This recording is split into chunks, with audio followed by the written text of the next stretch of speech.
Today, I want to talk about something that doesn't get discussed enough in the attachment space, which is the uncomfortable truth about healing our attachment wounds. And honestly, I think this is one of the biggest reasons people struggle to create lasting change in their relationships. Because here's the thing, most people think that healing attachment wounds means you're going to feel better, right? That you're going to feel more secure, more confident, more certain, more at peace. And yes, eventually that is true. But before you get there, healing often feels worse. It feels uncomfortable. It feels unfamiliar. It feels wrong. And that's exactly what I want to talk about today because so many people leave healthy relationships, right? They sabotage healthy relationships or convince themselves a healthy relationship isn't right for them. Not because it isn't healthy, but because their nervous system doesn't know what to do with it. And if we can just get really honest for a second, we say we want healthy love, right? We pray for it.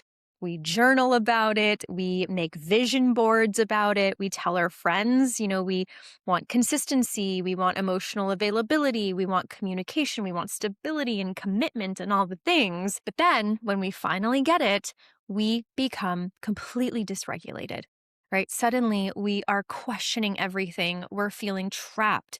We're feeling bored. We're feeling restless. We're feeling anxious. We're feeling irritated, disconnected. And we start wondering, do I actually like this person?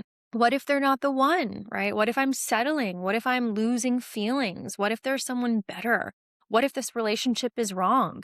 And because those thoughts feel so real, we assume that they must be true. But what if they're not? What if what you're actually experiencing is your nervous system reacting to something unfamiliar? So let's talk science for a moment because science can always help us better understand why we react the way we do. Okay, so your nervous system isn't primarily designed to make you happy. I'm just going to repeat that one more time. Your nervous system is not primarily designed to make you happy, right? It's designed to keep you alive. Its number one job is survival. And here's where attachment becomes so important. As children, right, our brains learn what love feels like, right? Not what healthy love feels like, what familiar love feels like. Those are not always the same thing. If love was inconsistent, right, your nervous system adapted to inconsistency. If love was unpredictable, your nervous system adapted to unpredictability. If love required you to chase, to prove yourself, to perform, to people please, to shut down or stay hyper vigilant, your nervous system adapted to those conditions, right? So the brain essentially creates a map around this is what relationships feel like.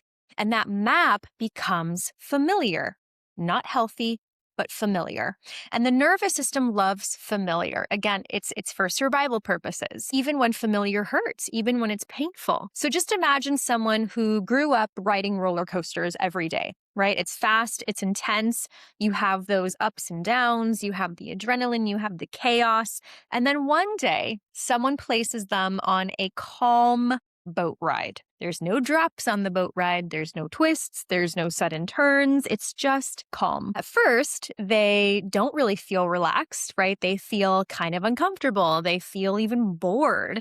Why? Because their body has been conditioned to expect intensity, right? And so many insecurely attached individuals experience relationships in a similar way. Their nervous systems became accustomed to those emotional roller coasters, that unpredictability, the chaos, the inconsistency. So when healthy love arrives, maybe in the beginning it feels calm and peaceful, but the absence of chaos eventually can feel like the absence of chemistry, or even in the beginning, right? If you don't have that initial chemistry, you might just not even take the opportunity to get to know this person. And I want to get really clear about what dysregulation actually feels like. People often think that dysregulation means panic attacks or emotional meltdowns, and sometimes it does, but often it looks much more subtle. It can look like overanalyzing your feelings or your thoughts. It can look like constantly evaluating the relationship, looking for reasons it won't work, fixating on flaws, comparing your partner to other people, feeling numb, questioning your attraction, wanting space all of the time. wanting reassurance all of the time, right? Feeling trapped, feeling bored, feeling like you've lost feelings overnight. The challenge is that when we're dysregulated, our thoughts feel incredibly convincing. We mistake nervous system activation for truth. And I have experienced this personally and still do from time to time. There have been moments in relationships where one day I felt connected and I felt loving, hopeful, excited, talking about the future, all the things. And then I'd wake up the next morning feeling distant. Like, wait, do I even like this person? Am I still attracted? Feeling disconnected, feeling unsure, almost as if I'd forgotten how I felt about my partner. I would sometimes call it love amnesia.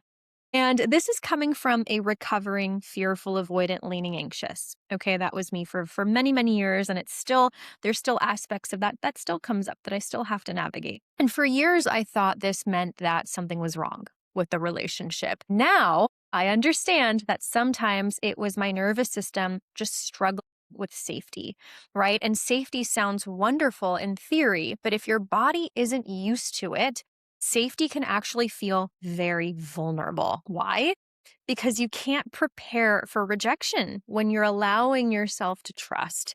You can't stay guarded when you're letting someone in. You can't stay emotionally protected when you're allowing yourself to need someone, right? And secure love requires vulnerability, and vulnerability is terrifying for an insecure nervous system. Most people think they're afraid of commitment, and I don't think that's entirely true. I think many people are afraid of what commitment requires of them, which is trust, which is dependence, which is surrender, uncertainty, right? The willingness to possibly be hurt, the willingness to disappoint, the willingness to love without guarantees, the willingness to stop controlling.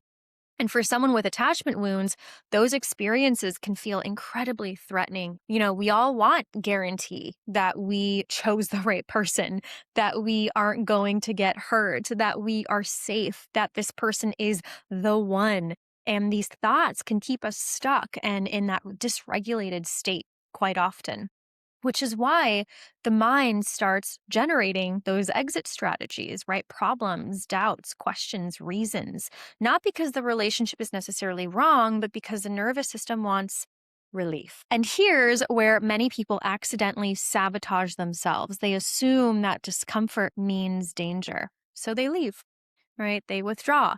They end the relationship. They chase excitement. They return to familiar dynamics. And immediately they do feel that sense of relief, right? The anxiety decreases, the pressure disappears, and they think, see, I knew something was wrong. I know that I did the right thing. But what often happened was not that the relationship was wrong, it's that they removed themselves from the trigger. The nervous system calmed down because it no longer had to confront growth.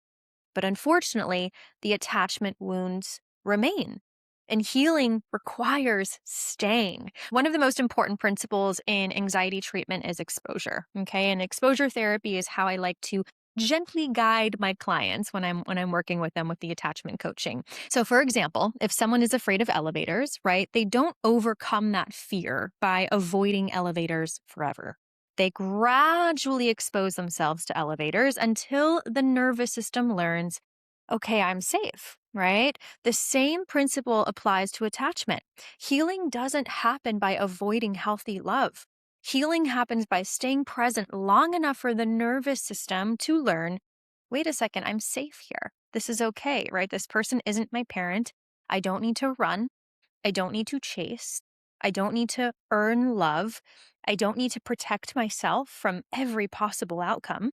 And over time, the nervous system updates its beliefs. And we have proof scientifically of how this happens through neuroplasticity. And eventually, what once felt uncomfortable becomes normal.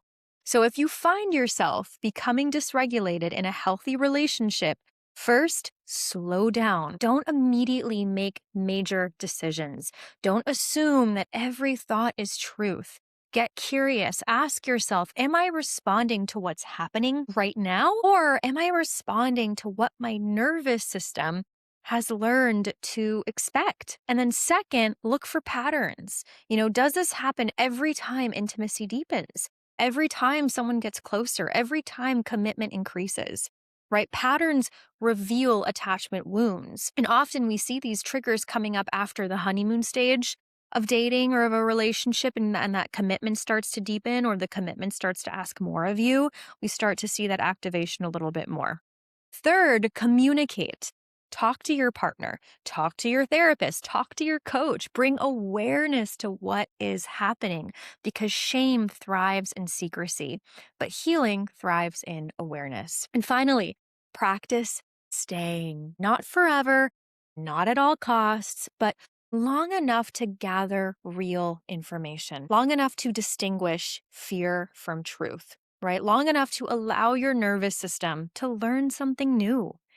And the uncomfortable truth about healing attachment wounds is, that secure love often feels uncomfortable before it feels safe. The nervous system must learn that stability is not boredom, right? Consistency is not lack of chemistry.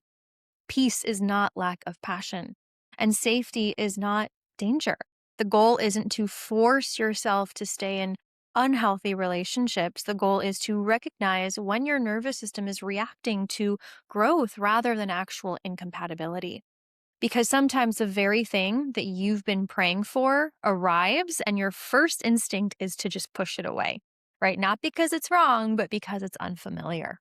And healing is learning how to stay present long enough to discover the difference. And if you'd like support on your healing journey, check out the Secure Self Toolkit or book a free consultation with me to learn about attachment coaching through the link in the caption. And as always, keep asking yourself, what would secure me do?